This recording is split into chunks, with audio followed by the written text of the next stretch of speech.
Sejam bem-vindos e bem-vindas à segunda edição do nosso podcast, desta vez sobre o regime de contrato. Sou Alferes Marques Abreu e neste terceiro episódio de Histórias Reais, Pessoas Reais, tenho comigo o capitão Tocarte Diogo Cunha e o primeiro sargento Opcarte Filipe Coelho.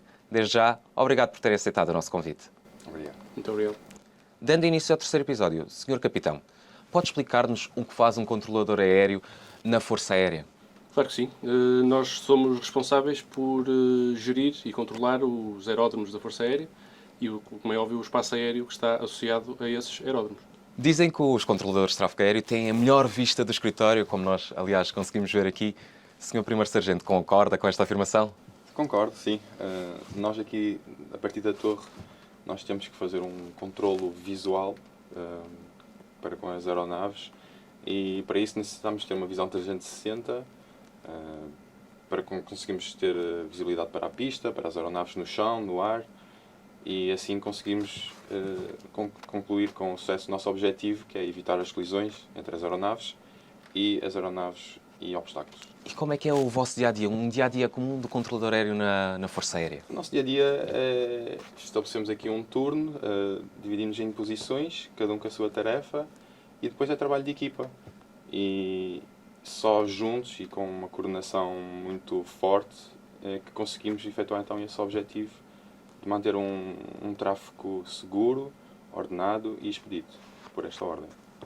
Sr. Capitão, como são coordenadas as diferentes fases de voo, desde o ligar motores, à descolagem, até à aterragem? Como é que é todo este processo? Bom, normalmente o voo começa sempre, ainda antes disso, com o plano de voo. É submetido o plano de voo por parte dos pilotos e, a partir daí, sendo autorizado esse plano de voo, nós temos a informação de antemão que vai haver esse voo e planeamos o dia conforme os planos de voo. A partir daí, quando chegar à altura dos pilotos irem de facto para a aeronave e quererem descolar, começa então esse processo. Pedem-nos para ligar motores. Entretanto, há uma autorização também para o próprio voo. Vai do ponto A ao ponto B, passa por várias entidades. Tudo isso fica autorizado de antemão. A partir daí, quando estiver tudo pronto para, de facto, arrancar, o piloto pede-nos para rolar até à pista. E, estando na pista, pede-nos autorização para descolar. Estas autorizações requerem uma série de regras que nós temos que cumprir. Temos que garantir que está tudo dentro do que é necessário para que o voo descole em segurança e damos então essa autorização para ver a descolagem. No sentido inverso, acontece basicamente a mesma coisa. O piloto, quando se aproxima, pede-nos autorização para fazer a aproximação à pista, para se posicionar de acordo com a nossa pista para aterrar. Nós damos autorização para essa aproximação, depois damos autorização para aterrar e depois autorização para rolar até à placa, onde ele vai desligar motores. Qual é que foi a situação mais desafiante que já enfrentaram? Bem, quando me falam em situações desafiantes, a primeira coisa que me ocorre são as emergências, que são as situações anómalas. Talvez quando eu trabalhava em Montreal, na base aérea número 5, com os F-16, talvez aí tenha vivido as situações mais desafiantes, com variadas emergências de variado tipo. Todas elas acabaram bem, mas sem dúvida que são situações muito desafiantes para um controlador. Sr. Capitão? Pois eu tenho que sublinhar, de facto, na nossa área, o nosso dia normal à partida será um dia controlado, sem grandes desafios, tudo correr bem. No entanto, a nossa preparação é para quando não corre bem, e quando não corre bem, de facto, é desafiante. E eu posso dar um exemplo de uma situação que aconteceu comigo na BA4, nas Lajes, em que ao mesmo tempo tivemos uma emergência técnica, ou seja, um avião em emergência, em voo, e na aproximação desse avião há uma emergência médica, ou seja, há um avião que tem que descolar para uma evacuação médica, o que tornou aquilo tudo bastante complexo e desafiante, como eu. Sim. E porquê é que escolheram ser controladores de tráfego aéreo? Eu posso dizer que foi muito em base do desafio. É um mundo muito fechado e pequeno. Normalmente não é um mundo a que tínhamos acesso e isso cativou-me muito quando estava a escolher a especialidade e a concorrer à Força Aérea. Gostei muito desse desafio.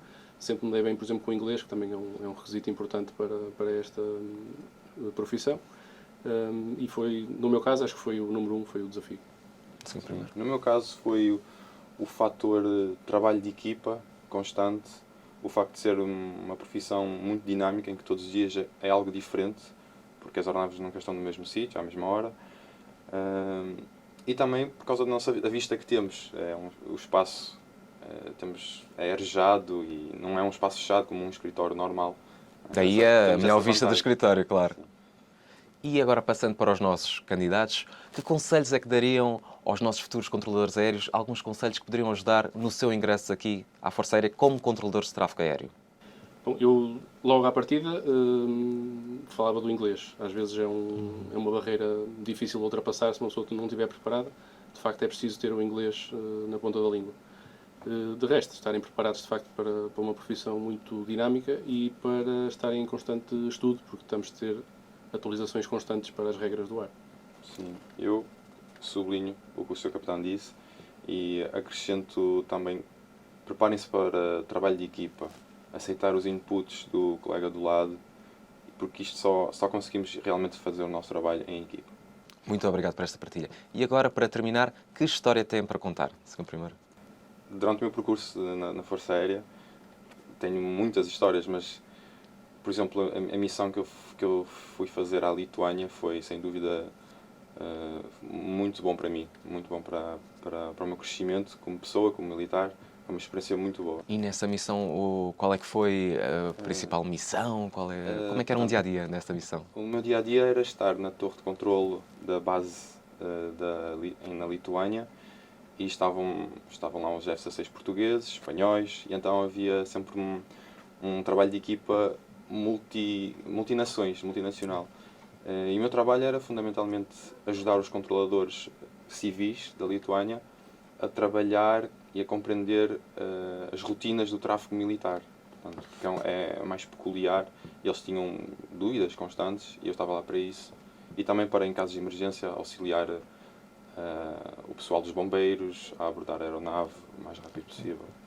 Senhor Capitão. Eu, ao longo de 12 anos, já relacionei também as minhas histórias. Escolho esta pela improbabilidade disto acontecer fora da Força Aérea. Ainda nas Lajes, já estive lá há 8 anos colocado, e fizeram uma gravação de um documentário para o que tinha a ver com o acidente aéreo com o Air Transat, em 2001. Basicamente foi o voo comercial mais longo planado da história, em que o piloto e o controlador, que era o primeiro sargento Ramos, na altura, basicamente foram juntos nesse documentário para partilhar essa experiência do que é que foi essa noite e o que é que foi esse acidente, que é um marco na história da aviação, esse voo planado que salvou 306 vidas.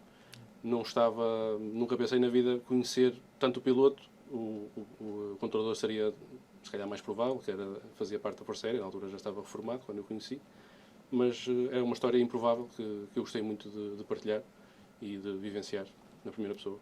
E assim chegamos ao fim deste terceiro episódio. Mais uma vez, muito obrigado pelas vossas partilhas e a todos os nossos ouvintes, espero que tenham gostado e encontrado as informações úteis sobre esta especialidade. Até ao próximo voo, esperamos a bordo.